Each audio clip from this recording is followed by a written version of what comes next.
حاضرین جمعہ و عزیزان ملت اسلامیہ، پردہ نشین ماؤں اور بہنوں، ماہ رمضان اپنی آخری انتہا کو پہنچا، سحری اور افطار کا دور ختم ہونے کو آیا۔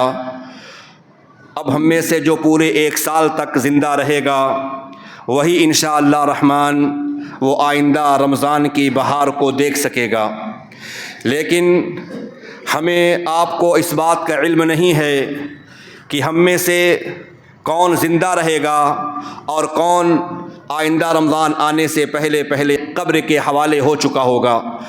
نہایت ہی خوش نصیب ہیں وہ لوگ جنہوں نے اس ماہ مقدس کی قدر کی اور اس بابرکت مہینے کے روزے کو رکھا اور اس عظیم المرتبت مہینے کے اندر نماز تراویح قیام اللیل کا اہتمام کیا، ساتھ ہی ساتھ صدقات و خیرات، تلاوت قرآن، ذکر و اذکار جیسی اہم عبادتوں سے اپنے آپ کو آراستہ اور پیراستہ کیا۔ چنانچہ یہ مہینہ اپنے اختتام پر آ چکا ہے اور یہ مہینہ ہمیں آپ کو جو پیغام دے کر کے جا رہا ہے وہ یہی ہے کہ جو عبادتیں ہم نے آپ نے انجام دی ہیں، جو نمازیں ہم نے پڑھی ہیں، جو تلاوت قرآن ہم نے کیا ہے، جو روزے ہم نے رکھے ہیں، جو تراویح کی نماز ہم نے ادا کی ہیں، یہ اللہ رب العالمین کی توفیق اور اس کی مدد ہی سے ہم سے اور آپ سے ہو سکا ہے۔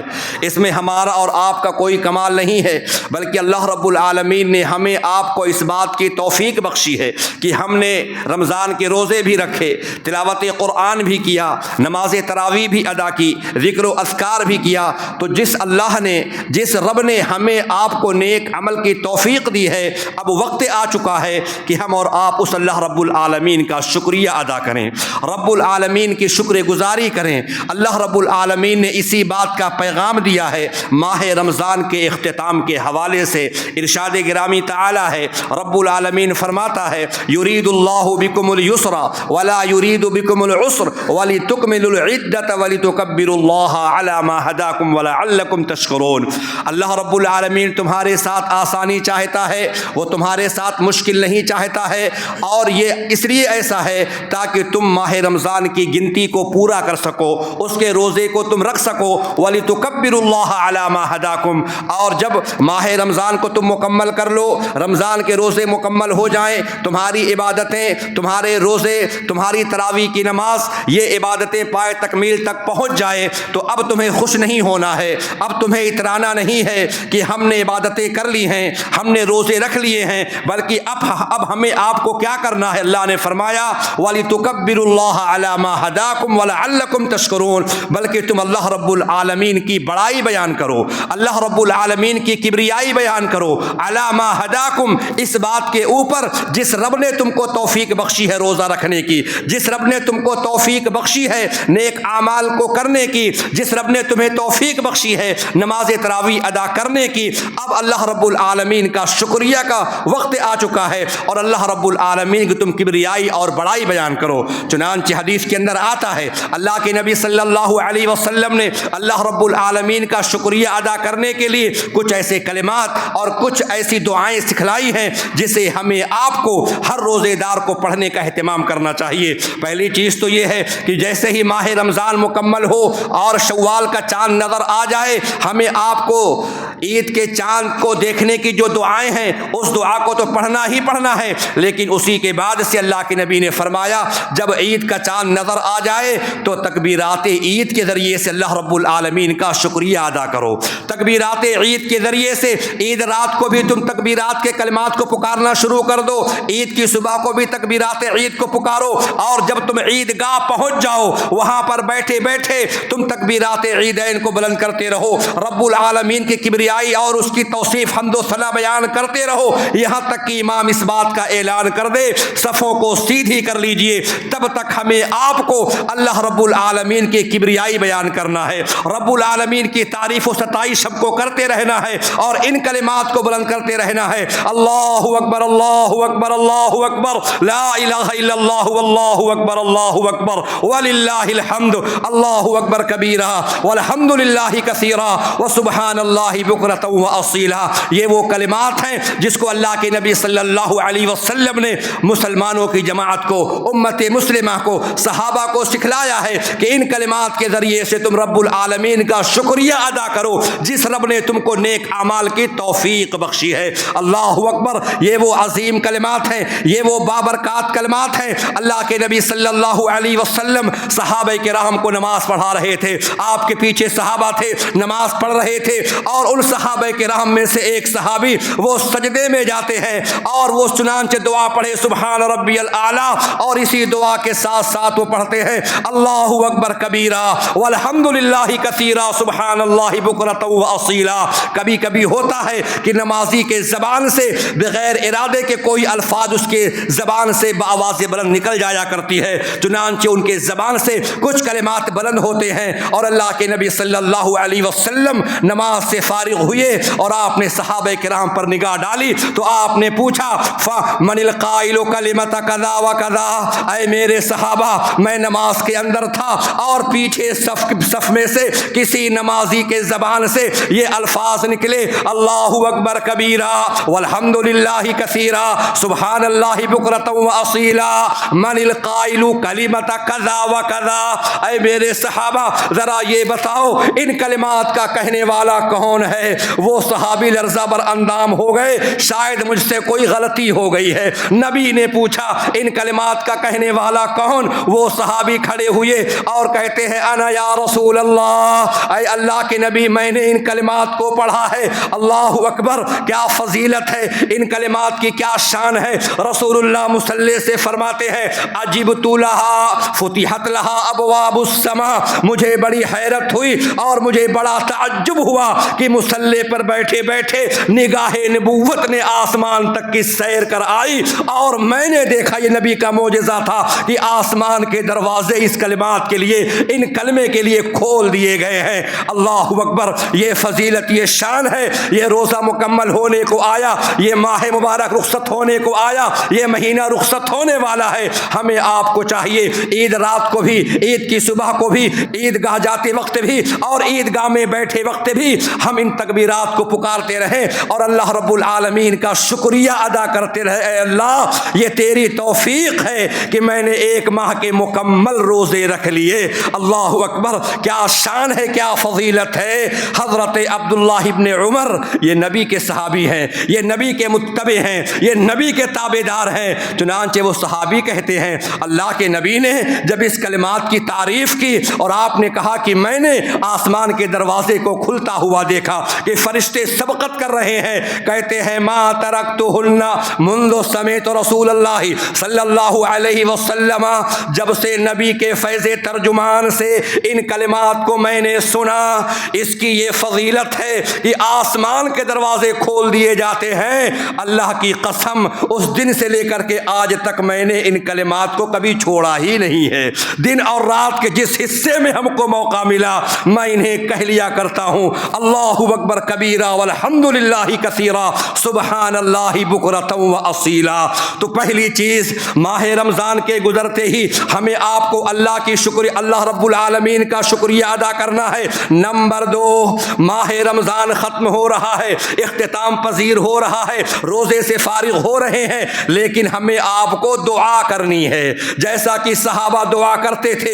چنانچہ حدیث کے اندر آتا ہے، تاریخ کی کتابوں میں آتا ہے کہ صحابہ کرام رمضان کے آنے سے 6 مہینہ پہلے دعا کرتے تھے اے اللہ ہم کو رمضان کا مہینہ نصیب فرما دے، اور رمضان کا مہینہ گزرنے سے لے کر کے 6 مہینے تک وہ دعائیں کرتے تھے اللہ ہم نے جو نیکیاں کی ہیں، جو روزے رکھے ہیں، جو تلاوتیں کی ہیں، جو قیام اللیل کیا ہے، اے اللہ ہماری نیکیوں کو قبول فرما لے۔ ربنا تقبل منا انک انت السمیع العلیم۔ قرآن آپ نے پڑھا ہے اور غور بھی کیا ہوگا، ابراہیم علیہ السلام ہیں، اسماعیل علیہ السلام ہیں، خانہ کعبہ کی تعمیر کر رہے ہیں، خانہ کعبہ کی دیوار کو بلند کر رہے ہیں، اور ان کے زبان سے کیا الفاظ نکلتے ہیں ربنا تقبل منا انک انت السمیع العلیم، اے اللہ ہمارے اس نیک عمل کو قبول فرما لے۔ چنانچہ ہمیں اور آپ کو اعمال کی قبولیت کی دعا کرتے رہنا ہے۔ ہم عبادت کر کے فارغ نہ ہو جائیں، روزہ رکھ کر کے فارغ نہ ہو جائیں، تراویح کی نماز پڑھ کر کے فارغ نہ ہو جائیں بلکہ اللہ رب العالمین سے گزارش و التجا کرتے رہیں، اے اللہ تو ہم سے ہمارے اعمال ہماری نیکیوں کو قبول فرما لے۔ اللہ اکبر۔ چنانچہ قرآن کریم کی ایک آیت ہمیں یاد آئی، رب نے فرمایا انما یتقبل اللہ من المتقین، اللہ رب العالمین متقیوں ہی کے اعمال کو قبول فرماتا ہے۔ ہمیں آپ کو دیکھنا ہوگا متقی کون ہے، تقوی کے صفات کس کے اندر ہے۔ حضرت ابو درداء رضی اللہ تعالی عنہ، یہ نبی کے صحابی، نبی کے پیچھے نماز پڑھنے والے، نبی سے محبت کرنے والے، نبی کے نقش قدم پر چلنے والے، چنانچہ یہ کہتے ہیں اے لوگو، اگر مجھے اس بات کا یقین ہو جائے کہ رب العالمین نے میری زندگی بھر عبادات میں سے، زندگی بھر کی عبادتوں میں سے رب العالمین نے ہماری 2 رکعت نماز قبول کی ہے، اللہ کی قسم مجھ کو یہ چیز کا سننا، دنیا اور دنیا کے اندر جتنی بھی چیزیں ہیں آرائش و زیبائش کی، ان تمام چیز سے مجھے سب سے زیادہ خوشی اسی بات پر ہوگی کہ مجھے معلوم ہو جائے کہ اے ابو درداء، رب العالمین نے تمہاری زندگی کی نمازوں میں سے 2 رکعت نماز کو قبول فرما لیا ہے۔ اللہ اکبر۔ لوگوں نے پوچھا ابو درداء کیوں ایسی تمنا کرتے ہو؟ تم تو نبی کے صحابی ہو، نیکیوں کی جانب سبقت کرنے والے ہو، حتیٰ کہ بیویوں کی طرف بھی متوجہ نہیں ہوتے ہو، صرف اللہ کی عبادت میں، اللہ کی ریاضت میں، اللہ کی بندگی میں لگے رہتے ہو۔ کہا بات دراصل یہ ہے کہ اللہ رب العالمین نے عمل کے قبول ہونے کی شرط لگائی ہے، اور وہ عمل کے قبول ہونے کی شرط یہ ہے کہ رب نے فرمایا انما یتقبل اللہ من المتقین، بے شک اللہ متقیوں ہی سے قبول کرتا ہے نیکیوں کو۔ اگر 2 رکعت قبول ہو گئی تو میں جان لوں گا اللہ رب العالمین کے یہاں میرا شمار متقین میں ہو گیا، متقیوں کے فہرست میں ابو درداء کا نام آ گیا۔ چنانچہ میرے بھائیوں، اسی لیے ہمیں اور آپ کو عبادات کرنے کے بعد فارغ نہ ہو جائیں بلکہ اللہ رب العالمین سے التجائے کرتے رہیں، دعائیں کرتے ہیں اللہ ہم نے جو عمل کیے ہیں، جو نیکیاں کی ہیں، اے اللہ تو ان کو قبول فرما لے۔ عمر فاروق رضی اللہ تعالی عنہ کے بارے میں آتا ہے، وہ کہا کرتے تھے کہ اے لوگو، اگر آسمان سے اعلان کر دیا جائے، رب العالمین کی جانب سے پکار لگا دی جائے کہ میں دنیا کے اندر جتنے بھی لوگ رہتے ہیں میں ان تمام کو معاف کرتا ہوں، سارے لوگ جنت میں جائیں گے اور ایک آدمی جہنم میں جائے گا۔ عمر فاروق فرماتے ہیں اس بات کو سن کر کے میں ڈر جاؤں کہیں ایسا نہ ہو کہ وہ ایک آدمی جو جہنم میں جانے والا ہے، جس کے جہنم کی بات کی جا رہی ہے، جہنم میں جانے کا اعلان کیا جا رہا ہے، میں ڈر جاؤں گا کہیں ایسا نہ ہو کہ وہ بدنصیب عمر ہی کیوں نہ ہو۔ اور اگر اللہ رب العالمین آسمان کی بلندی سے پکار لگا دے کہ دنیا کے سارے لوگ جہنم میں جائیں گے اور ایک آدمی جنت میں جائے گا، تو میں اللہ رب العالمین سے امیدیں وابستہ کر لوں گا، یہ امید لگا بیٹھوں گا شاید کہ میں ہی وہ ہوں جسے اللہ رب العالمین جنت میں داخل فرما دے گا۔ کیا معلوم ہوا؟ یہی معلوم ہوتا ہے کہ ہر بندے کے اندر، ہر مومن کے اندر رب العالمین سے خوف بھی ہونا چاہیے اور امید بھی ہونا چاہیے۔ تراویح کی نماز آپ نے پڑھی، قرآن آپ نے سنا اور آپ نے سنا ہوگا 15ویں پارے کے اندر یرجون رحمتہ ویخافون عذابہ، اللہ کے نیک بندے وہ ہیں جو اللہ رب العالمین کے عذاب سے ڈرتے رہتے ہیں اور اس کی رحمتوں سے امید لگائے رہتے ہیں۔ اللہ اکبر۔ تو اللہ سے اچھی امیدیں لگائے رکھیں اور اپنے گناہوں پر ہم اور آپ ڈرتے رہیں، اللہ رب العالمین سے ہم اور آپ جیسی امیدیں وابستہ کریں گے انشاءاللہ وہ اللہ ہمارے ساتھ ویسا ہی سلوک کرے گا۔ اللہ سے ہمیشہ اچھی امید لگائیے۔ ابو بکر صدیق رضی اللہ تعالی عنہ غار ثور کے اندر ہیں، اللہ کے نبی صلی اللہ علیہ وسلم بھی ہیں۔ چنانچہ ایسے وقت میں جبکہ مشرکین مکہ نبی کی تلاش میں، ابو بکر کی تلاش میں پیچھا کرتے ہوئے غار ثور کے دہانے پر کھڑے ہوتے ہیں، اس موقع پر ابو بکر صدیق کہتے ہیں یا رسول اللہ لو انا نظر احدهم، اگر ان میں سے کوئی ایک اپنے قدموں کی طرف دیکھ لے، الی اقدامنا، اپنے قدموں کی جانب وہ دیکھ لے، لابصرنا، البتہ ہمیں وہ ضرور دیکھ لے گا۔ تھا، اللہ کے نبی نے اس موقع پر کیا فرمایا تھا؟ ما ظنک یا ابا بکر باثنین اللہ ثالثہما، اے ابو بکر تمہارا ان دو آدمی کے بارے میں کیا خیال ہے جن کا تیسرا اللہ ہے؟ لا تحزن ان اللہ معنا، غم نہ کرو بے شک اللہ ہمارے ساتھ ہے۔ تو ہمارے اندر خوف بھی ہو، ہمارے اندر امید بھی ہو، یہ دونوں جذبہ اہل ایمان کے اندر ہونا چاہیے۔ تو میرے بھائیوں، نمبر ایک شکر گزاری بھی ہو اور اعمال کے قبول ہونے کے لیے ہماری آپ کی دعائیں بھی ہوتی رہیں۔ اور اللہ رب العالمین نے قرآن مجید کے اندر ایک سورہ اتاری ہے، اس سورہ کا نام ہے سورۃ المومنون۔ 18واں پارہ آپ جیسے ہی کھولیں گے قد افلح المومنون، کامیاب ہو گئے مومن لوگ۔ آپ اس کے اندر مومنوں کی کچھ پہچان اللہ نے بتائی ہے، مومنوں کی کچھ صفات کا اللہ نے ذکر فرمایا ہے۔ اللہ رب العالمین نے فرمایا ان الذین هم من خشیۃ ربهم مشفقون والذین هم بآیات ربهم یؤمنون والذین هم بربهم لا یشرکون والذین یؤتون ما آتوا وقلوبهم وجلۃ انهم الی ربهم راجعون۔ اللہ اکبر، مومن وہ لوگ ہیں جو اپنے رب سے ڈرنے والے، اپنے رب کی آیتوں پر ایمان لانے والے۔ مومن وہ ہیں جو اپنے رب کے ساتھ تو شرک نہیں کرتے ہیں، اور مومن وہ لوگ ہیں جو اللہ کے راستے میں خرچ کرتے ہیں، اللہ کے لیے کوئی چیز دیتے ہیں، نیک کام کرتے ہیں۔ قلوبہم وجلہ، ان کے دل لرزہ بر اندام ہیں، ڈرے ہوئے ہیں، سہمے ہوئے ہیں، وہ دل سے ان کے دل خوف زدہ ہیں، لرزہ بر اندام ہیں، انہم کہ ان کو اللہ رب العالمین کی جانب لوٹ کر کے واپس جانا ہے۔ چنانچہ ما آتوا وقلوبہم وجلۃ انہم الی ربہم راجعون، کہ ہم کو اپنے رب کے یہاں پہنچنا ہے، رب العالمین کے یہاں جانا ہے۔ کہیں ایسا نہ ہو، کہیں ایسا نہ ہو کہ ہماری نیکیاں رب العالمین قبول نہ فرمائے، ہماری نیکیاں ضائع ہو جائیں۔ اللہ اکبر، یہ ڈرنے والے کون سے لوگ ہیں؟ یہ کون لوگ ہیں جو ایمان والے بھی ہیں، ڈر رہے ہیں؟ اللہ کے نبی صلی اللہ علیہ وسلم کی زوجہ محترمہ حضرت عائشہ نے پوچھا، اے اللہ کے نبی صلی اللہ علیہ وسلم، ڈرنے والے کون ہیں؟ یہ کون وہ لوگ ہیں جو ڈر رہے ہیں؟ کیا جو شرابی ہیں وہ ڈرنے والے ہیں؟ جو چوری کرتے ہیں چور وہ ڈرتے ہیں؟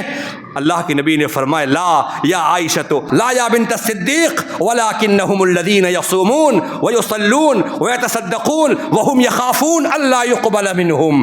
اے عائشہ، ڈرنے والے چور اور بدماش اور اچکے نہیں ہیں، یہ ڈرنے والے لوگ کون ہیں جانتی ہو؟ یہ نمازی لوگ ہیں، یہ روزے دار ہیں، صدقات و خیرات کرنے والے ہیں، اور ساتھ ہی ساتھ لرزہ بر اندام بھی ہیں۔ کہیں ایسا نہ ہو کہ رب العالمین کے ہم پہنچیں اور وہاں پر ہماری نیکیاں سب ضائع ہو جائیں، برباد ہو جائیں۔ اس لیے ان کو اپنے نیک اعمال کی بڑی فکر رہتی ہے۔ جیسا کہ ایک کتاب کے اندر آتا ہے کہ بروز قیامت ایک شخص کو اس کا نام اعمال دیا جائے گا، اور اپنے نام اعمال کو جب وہ دیکھے گا پلٹ کر کے تو اس میں اس کی کوئی نیکی نہیں ہے۔ اللہ اکبر، وہ بندہ کہے گا یا ربی، اے میرے اللہ، میں تو نمازی تھا، میں روزے دار تھا، صدقات و خیرات کرنے والا میں تھا، ھذا کتاب غیری، لگتا ہے اللہ تجھ سے کوئی غلطی ہو گئی، تو بھول گیا ہے، اور یہ کسی اور کا نام اعمال ہے، کسی بدمعاش کا نام اعمال ہے، اور تو نے لا کر کے میرے حوالے کر دیا ہے۔ میں گزارش کروں گا اپنے ان بھائیوں سے جن کو موبائل چلانا ہے وہ حال کے باہر چلے جائیں۔ میرے بھائیوں، میں عرض یہ کر رہا تھا، وہ بندہ کہے گا ھذا کتاب غیری، یہ نام اعمال تو کسی اور کا ہے، یہ میری کتاب نہیں ہے۔ اے اللہ، لگتا ہے تجھ سے غلطی ہو گئی۔ اللہ اکبر، کہا جائے گا میرے بندے، یہ تیرا ہی نام اعمال ہے، یہ تیری ہی کتاب ہے، لیکن تو نے لوگوں کی اس قدر برائیاں کی، لوگوں کی اس قدر تو نے غیبتیں کی ہیں کہ تیری تمام نیکیاں ختم ہو چکی ہیں۔ تو میرے بھائیو، جو نمازی ہوتا ہے، جو روزے دار ہوتا ہے، اس کو اپنی فکر ہوتی ہے کہ مجھ سے غیبت نہ ہونے پائے، کسی کی برائی نہ ہونے پائے، کہیں ایسا نہ ہو کہ میری عبادتیں ضائع اور برباد ہو جائیں۔ اور ایسا ہوگا میرے بھائیوں، حدیث کے اندر آتا ہے، اللہ کے نبی ارشاد فرماتے ہیں لَأَعْلَمَنَّ أَقْوَامًا مِّنْ أُمَّتِي يَوْمَ الْقِيَامَةِ بِحَسَنَاتٍ أَمْثَالِ جِبَالِ التِّهَامَةِ۔ اپنی امتوں کو میں دیکھ رہا ہوں، میں ان امتوں کو دیکھ رہا ہوں جو بروز قیامت اس حال میں آئیں گے، ان کے پاس نیکیوں کے انبار ہوں گے، تہامہ پہاڑ جیسی نیکیاں ہوں گی، وہ روزے دار ہوں گے، وہ نمازی ہوں گے، وہ حاجی زکاتی ہوں گے، لیکن کیا معاملہ ہوگا؟ اللہ کے نبی نے فرمایا فَيَجْعَلُهَا اللَّهُ هَبَاءً مَنثُورًا، اللہ رب العالمین ان کی نیکیوں کو ریت کے ذرات کے مانند اٹھا کر کے پھینک دے گا۔ صحابہ لرز گئے، یا رسول اللہ، وہ کون سے لوگ ہوں گے؟ وہ کن کی امت ہوں گے؟ نبی نے کہا نہ وہ موسیٰ کی امت ہوں گے، نہ وہ ابراہیم کی امت ہوں گے، انہم منکم، اے میرے صحابہ وہ تم میں سے ہوں گے۔ صحابہ اور لرزبر اندام ہو گئے، یا رسول اللہ ان مسلمانوں کی پہچان کیا ہے؟ آپ ذرا ان کی شناخت بتا دیں، پہچان بتا دیں تاکہ ہم اپنے آپ کو ان سے بچا سکیں۔ اللہ کے نبی نے فرمایا پہچان ان کی یہ ہوگی، انہم یاخذون من اللیل کما تاخذون، انہم یصلون کما تصلون، جیسے تم تہجد پڑھتے ہو وہ بھی تہجد پڑھنے والے ہوں گے، جیسے تم نماز پڑھتے ہو ویسے وہ بھی نمازی ہوں گے، جیسے تم روزے دار ہو وہ بھی روزے دار ہوں گے۔ صحابہ اور تھرا اٹھے، یا رسول اللہ نمازی بھی، روزے دار بھی، قیام اللیل کرنے والے، تہجد گزار، اللہ تعالیٰ ان کی نیکیاں کیوں ضائع اور برباد کر دے گا؟ اللہ اکبر۔ اللہ کے نبی صلی اللہ علیہ وسلم نے فرمایا وَلَٰكِنَّهُمْ أَقْوَامٌ إِذَا خَلَوْا بِمَحَارِمِ اللَّهِ انتهكوها، سب سے بڑا گناہ ان کا یہ ہوگا کہ وہ جب آئیں گے مسجدوں کے اندر تو نمازی ہوں گے، روزے دار بھی ہوں گے، لیکن جب وہ تنہائی میں ہوں گے، اکیلے میں ہوں گے، خلوت خانے میں ہوں گے، لہٰذا وہ بڑے بڑے گناہوں کا ارتکاب کریں گے۔ کوئی حقہ بار پی رہا ہوگا، کوئی شراب پی رہا ہوگا، اور کوئی موبائل پر فحش اور بے حیائی والی ویڈیوز کو دیکھ رہا ہوگا۔ ان کا یہی جرم ہوگا، اور ان کے اس جرم کی وجہ سے اللہ رب العالمین ان کی تمام نیکیوں کو ضائع اور برباد کر دے گا۔ پرانے زمانے میں بچپن کا جو دور تھا، اگر کسی گھروں میں ٹیلی ویژن ہوا کرتی تھی تو ان کو لگتا تھا کہ ہاں مجھ سے جرم ہوا ہے۔ رمضان کا مہینہ آتے ہی بزرگ لوگ ٹیلی ویژن کو اٹھا کر کے صندوق میں ڈال دیا کرتے تھے کہ رمضان میں عبادتیں ہیں، لیکن موبائل نے ہم کو کہیں کا نہیں چھوڑا۔ آج ہماری عبادت کے اندر موبائل ہے، ریاضت میں موبائل ہے، مسجد میں موبائل ہے، اعتکاف خانے میں موبائل ہے۔ آج موبائل نے ہم لوگوں کو بالکل برباد کر دیا ہے۔ اللہ کے نبی صلی اللہ علیہ وسلم نے مدینے کے اندر آپ نے ایک پیشین گوئی فرمائی تھی۔ حدیث کے اندر آتا ہے اشرف النبی صلی اللہ علیہ وسلم علی اطم من اطام المدینہ فقال هل ترون ما ارى، اللہ کے نبی صلی اللہ علیہ وسلم مدینے کے ٹیلوں میں سے ایک ٹیلے پر آپ چڑھے، اونچائی پر آپ چڑھے، اور اس کے بعد آپ نے فضاؤں میں دیکھا، آسمان کی جانب دیکھا۔ اللہ رب العالمین نے دنیا کی مسافت کو رسول اللہ کے لیے سمیٹ دیا۔ نبی نے اپنی نگاہ نبوت سے پوری دنیا کو دیکھا، اور اس کے بعد اللہ کے نبی نے فرمایا اے میرے صحابہ هل ترون ما ارى، کیا تم وہ دیکھتے ہو جو میں دیکھتا ہوں؟ اے اللہ کے نبی ہم لوگ نہیں دیکھ سکتے۔ اللہ کے نبی نے فرمایا انی لارى مواقع الفتن، انی لارى مواقع الفتن کمواقع القطر، میں فتنوں کو آسمان سے اترتا ہوا دیکھ رہا ہوں خلال بیوتکم، تمہارے گھروں کے کمروں کے اندر۔ انٹرنیٹ کا دور ہے، موبائل کا زمانہ ہے، کمرے الگ الگ ہیں، اور نبی فرماتے ہیں وہ فتنے اوپر سے اتر رہے ہیں اور تمہارے گھروں میں داخل ہو رہی ہے۔ شاید کہ اس حدیث پاک کو آج کے دور میں اگر موبائل پر آپ فٹ کر دیں تو شاید کہ اسی جانب اشارہ تھا کہ آج اس نیٹ کے ذریعے سے ہمارے نوجوان، ہمارے بچے گمراہی کی طرف جا رہے ہیں، بے حیائی کی طرف جا رہے ہیں، فتنے کی جانب جا رہے ہیں، اور اس موبائل نے نہ جانے کتنے فتنوں کو پنپ دی، کتنے فتنوں کو اور کتنے گھروں کو اجاڑ دیا ہے، کتنے فتنوں کو پیدا کر دیا ہے۔ یہاں تک کہ موبائل پر نکاح ہو رہے ہیں، طلاق ہو رہے ہیں، ہائے ہلو ہو رہا ہے، پیار محبت کی باتیں ہو رہی ہیں، پیار و نیاز کی باتیں کی جا رہی ہیں۔ یہ سب موبائل کی برکت ہے۔ تو میرے بھائیوں اپنے آپ کو اس سے بچائیں، تبھی ہماری نیکیاں محفوظ رہیں گی، کیونکہ نبی نے فرمایا جو جلوت میں آئے تو نمازی اور خلوت میں ہے وہ گنہگار، اللہ رب العالمین اس کی نیکیوں کو یوں بالکل ذرے کے مانند اٹھا کر کے فضاؤں میں بکھیر دے گا، اس کا کوئی عمل قبول نہیں کیا جائے گا۔ تو میرے بھائیوں رمضان کے حوالے سے ہمیں اور آپ کو دیکھنا ہوگا، الحمدللہ آج ہماری مسجدیں آباد ہیں، نمازیوں کی تعداد کافی ہے، ہم اللہ رب العالمین کے سامنے جھکنے والے، کیا ہمیں اس بات کی فکر ہے کہ ہماری نیکیاں قبول ہیں یا غیر مقبول ہیں؟ نیکی کے قبول ہونے کی پہچان کیا ہے؟ کبھی ہم نے غور کیا؟ نیکی کے قبول ہونے کی پہچان یہ ہے کہ انسان نیکی کرنے کے بعد اگر نیکی پر قائم ہے، نماز پڑھتا رہا، رمضان کے بعد بھی وہ نماز پڑھ رہا ہے، نیکی کرتا رہا، نیکی پر اب بھی وہ قائم ہے، آپ جان لیں کہ رب العالمین نے اس کی نیکیوں کو قبول فرما لیا ہے۔ کیونکہ جس کی نماز اگر قبول ہو گئی نا، جس کے روزے قبول ہو گئے، جس کی تلاوت قبول کر لی گئی، جس کی تراویح کی نماز اللہ نے قبول کر لیا، تو یقین جانے اس کی زندگی میں ایک انقلاب پیدا ہو جاتا ہے۔ اگر وہ بے نمازی تھا وہ نمازی بن جاتا ہے. بے روزے دار تھا وہ روزے دار بن جائے گا, اگر وہ بے ایمان تھا وہ صاحب ایمان ہو جاتا ہے. بشر حافظ سے کسی نے پوچھا تھا کچھ ایسے مسلمان بھی ہیں جو صرف رمضان میں اللہ کو پہچانتے ہیں. کہا افسوس ایسے لوگوں پر, توفہ ایسے لوگوں پر جو ایک مہینے اپنے رب کو پہچانتے ہیں. بس یاد رکھو جو اللہ رمضان کا رب ہے وہی اللہ شوال کا بھی رب ہے, سال کے دیگر مہینوں اور دنوں کا وہ رب ہے. اور رب نے قرآن میں فرمایا وَاعْبُدْ رَبَّكَ حَتَّىٰ يَأْتِيَكَ الْيَقِينُ. یہ عبادت ایک مہینے کے لیے نہیں, سال کے کسی دنوں کے لیے نہیں, رات کے لیے نہیں. جب تک سانسوں میں سانس ہے, جب تک زندگی میں رمق ہے, جب تک ہماری دھڑکنیں چل رہی ہیں تب تک عبادت کا سلسلہ چلتا رہے گا.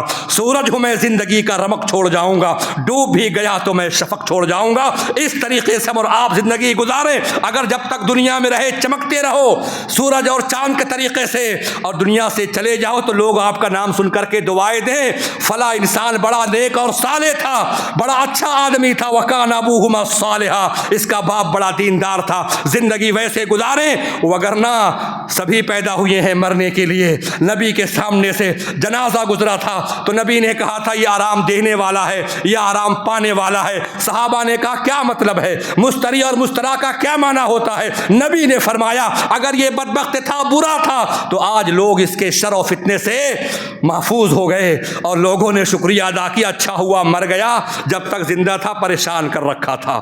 اور یا تو وہ اگر مرنے والا نیک ہے تو وہ آرام پانے والا ہے. دنیا میں جب تک زندہ رہا آزمائش میں گھرا تھا, فتنوں میں گرفتار تھا, لیکن مر گیا, اپنے رب کی جانب وہ چلا گیا, آج اس کو دنیا کے فتنے سے نجات مل گئی. تو میرے بھائیوں ہم اور آپ اچھے بنے, نیک بنے, صالح بنے. وَاعْبُدْ رَبَّكَ حَتَّىٰ يَأْتِيَكَ الْيَقِينُ, اپنے رب کی عبادت کریں جب تک دم میں دم ہے, جب تک ہماری سانسیں ہیں, جب تک ہمارے دلوں میں دھڑکن باقی ہے. ہم اطاعت پر قائم اور دائم رہے. نبی کا طریقہ, نبی کا عمل یہی بتا رہا ہے کہ رسول اللہ جب بیمار ہوئے اللہ کے نبی صلی اللہ علیہ وسلم نے فضل بن عیاض کے کندھے پر اپنے ہاتھ کو رکھا, اپنے داماد علی مرتضیٰ کے کندھے پر ہاتھ کو رکھا. اے علی, اے فضل بن عباس, مجھ کو مسجد لے چلو. اللہ اکبر. صحابہ کا بیان ہے رجلاہ تخطان علی الارض, نبی اس طریقے پر مسجد آ رہے تھے کہ رسول اللہ کے قدم مبارک زمین پر لکیر کھینچ رہے تھے. اللہ اکبر. اپنی وفات سے 4 دن تک جیسے بھی ہو سکا مسجد آتے رہے, نماز پڑھاتے رہے. اپنی وفات سے 4 دن پہلے نبی پر غشی طاری ہو گئی, نبی بے ہوش ہو گئے. نبی کو جب ہوش آیا تو پوچھا اصل الناس, اے عائشہ ذرا یہ بتاؤ کیا مسلمانوں نے نماز پڑھ لی ہے, کیا صحابہ نے نماز پڑھ لی ہے؟ اللہ اکبر. مائی عائشہ نے کہا ہم ینتظرونک یا رسول اللہ, صحابہ کو اپنے نبی کا انتظار ہے, ان کو اپنے امام کا انتظار ہے. مصلی خالی ہے, صحابہ کا جمگھٹا موجود ہے, نبی کے گھر کے دروازے کی جانب صحابہ کی نگاہیں لگی ہیں, وہ نبی وہ رسول کب آئیں گے اور ہم کو نماز پڑھائیں گے. نبی نے کہا غسل دو, نبی کو غسل دیا گیا. چنانچہ کچھ ہمت بنتی ہے, بخار کم ہوتا ہے, آپ آگے کی جانب بڑھتے ہیں, پھر نبی پر غشی طاری ہو گئی. اللہ اکبر. اللہ نے کہا وَاعْبُدْ رَبَّكَ حَتَّىٰ يَأْتِيَكَ الْيَقِينُ, اپنے رب کی عبادت کرو جب تک دم میں دم ہے, جب تک جان میں جان ہے. نبی نے کر کے دکھایا, نبی نے عمل کر کے سکھایا. نبی جب وہاں تک نہ آ سکے نبی نے پکار لگائی الصلاۃ الصلاۃ وما ملکت ایمانکم, اے میرے صحابہ میں دنیا سے جا رہا ہوں, رخصت ہو رہا ہوں, میری ملاقات اب شاید نہ ہو پائے, لیکن یاد رکھو نماز کی حفاظت کرتے رہنا, نماز کی پابندی کرتے رہنا. بروز قیامت اللہ کے حقوق میں سے اگر کسی چیز کے بارے میں پوچھا جائے گا, کسی چیز کے بارے میں سوال کیا جائے گا تو بندے کی نماز ہے. اگر بندے کی نماز صحیح نکل گئی, بندہ نمازی تھا, اس کا روزہ بھی قبول ہوگا, اس کا قیام اللیل بھی قبول ہوگا, تراویح کی نماز بھی قبول ہوگی, اس کی زکوٰۃ بھی قبول ہوگی, اس کا حج بیت اللہ بھی قبول ہوگا. اگر بندہ بے نمازی تھا اور من چاہی عبادت کرتا رہا اور آ کر کے بیٹھتا رہا, یوں ہی اپنے آپ کو لہو و لعب میں مشغول رکھا, اگر اس کی نماز ناقص ہے اللہ اکبر تو اس کے اور دیگر اعمال بھی رب العالمین کے ہاں قبول ہونے میں اس کے لیے بڑا خطرہ ہے. نبی نے فرمایا فَإِنْ صَلُحَتْ سَائِرُ عَمَلِهِ, اگر نماز صحیح ہے تو سارے اعمال صحیح مانے جائیں گے, اگر نماز خراب نکل گئی تو اس کے سارے اعمال ضائع اور خراب مانے جائیں گے. تو میرے بھائیوں ہم نے اللہ رب العالمین سے وعدہ کیا ہے، آخری بات ہے، آخری کلام ہے، آخری پیغام ہے، نماز ہم نے ادا کی ہے، ہم نے قیام اللیل بھی کیا ہے، رات کے آخری پہر میں ہم نے آپ نے رب العالمین کے سامنے کھڑے ہو کر کے کیا دعائیں مانگی؟ یا مقلب القلوب ثبت قلوبنا علی دینک و طاعتک. وعدہ کیا تھا نا اللہ سے ہم نے، وعدہ آپ نے بھی کیا تھا، ہم نے بھی کیا تھا وعدہ اللہ سے، اور سب سے زیادہ وعدہ پورا کرنے کے لائق اللہ ہے کہ ہم اور آپ اللہ کے وعدے کو پورا کریں. ہم نے وعدہ کیا تھا نماز کو قائم کرنے کا، ہم نے وعدہ اللہ سے لیا تھا دین پر قائم رہیں گے، نماز کو پڑھتے رہیں گے، تلاوت قرآن کرتے رہیں گے، قیام اللیل انشاءاللہ کرتے رہیں گے. لہٰذا ہم اور آپ اللہ کے وعدے کو پورا کریں، اور جیسے نماز اب تک پڑھتے آئے ہم اور آپ ارادہ بنا لیں ابھی سے انشاءاللہ رحمان، عیدگاہ سے اعلان نہ نکلے لاپتہ نمازیوں کی تلاش. اتنے نمازی لاپتہ ہو گئے اور وہ شیطان کی گرفت میں پھر قید ہو گئے. قید خانے میں کس کے چلے گئے؟ شیاطین کے. اب اگلا رمضان آئے گا تبھی ان کو برآمد کیا جا سکتا ہے. تو ایسے ہم لوگ نہ بنیں، بلکہ اللہ سے ہم نے جو وعدہ کیا تھا، اور اللہ نے قرآن میں ایک مثال دی ہے، بات ختم کر رہے ہیں. اللہ نے قرآن میں ایک مثال دی ہے، وَلَا تَكُونُوا كَالَّتِي نقضت غزلها من بعد قوت انکاسا. لوگوں مکہ کی اس عورت کے طریقے سے مت ہو جانا جو صبح سے شام تک سوت کو بنتی تھی، سوت کو کاٹتی تھی، خوب مضبوط بناتی تھی، اور جب سورج ڈوبنے لگتا تو سب کو توڑ کر کے ٹکڑے ٹکڑے کر دیتی تھی. اس کا نام تھا خرقہ، اور عربی میں خرقہ کا معنی ہوتا ہے پھوہڑ، بد سلیقہ، جس کو کوئی تمیز نہ ہو. تو اللہ نے اس کی مثال دے کر کے مسلمانوں کو سمجھایا کہ اس عورت کے مانند مت ہو جانا جس نے اچھا کام کیا، سود کاٹا، کار خیر کیا، لیکن شام ہوتے ہوتے توڑ کر کے اس کو ٹکڑے ٹکڑے بنا کر کے برباد کر دیا. تو ہم اس طریقے سے نہ ہو جائیں کہ ہم نے نیکیاں کیں، تہجد کی نمازیں ادا کیں، تراویح بھی پڑھی، اور الحمدللہ ہم نے آپ نے اپنے اپنے طاقت کے مطابق قرآن کی تلاوت بھی کی، 1 قرآن 2 قرآن 3 قرآن جو ہو سکا ہم نے آپ نے کیا. تو جو نیکیاں ہم نے کی ہیں اب ان نیکیوں کو ہم اور آپ ضائع نہ کریں. اللہ نے یہی مثال دیا کہ اے مسلمانوں کی جماعت، اس عورت کے طریقے سے مت ہو جانا جو عورت تھی اچھا کام کرنے کے بعد سب کو ضائع اور برباد کر دیتی تھی. اللہ تعالی ہمیں اور آپ کو استقامت فی الدین عطا فرمائے. جب تک ہم اور آپ رہیں، جب تک دم میں دم ہے، جب تک سانسیں چل رہی ہیں، دلوں کی دھڑکنیں چل رہی ہیں، اللہ تعالی ہمیں اور آپ کو عبادت کی توفیق عطا فرمائے. جب تک زندہ رہیں اسلامی احکام پر عمل کرتے رہیں، اور جب خاتمہ ہو تو خاتمہ بالخیر آمین. بارک اللہ لنا ولکم فی القرآن العظیم ونفعنی وإیاکم بالآیات والذکر الحکیم. انہ تعالی جواد کریم ملک بر رؤوف الرحیم.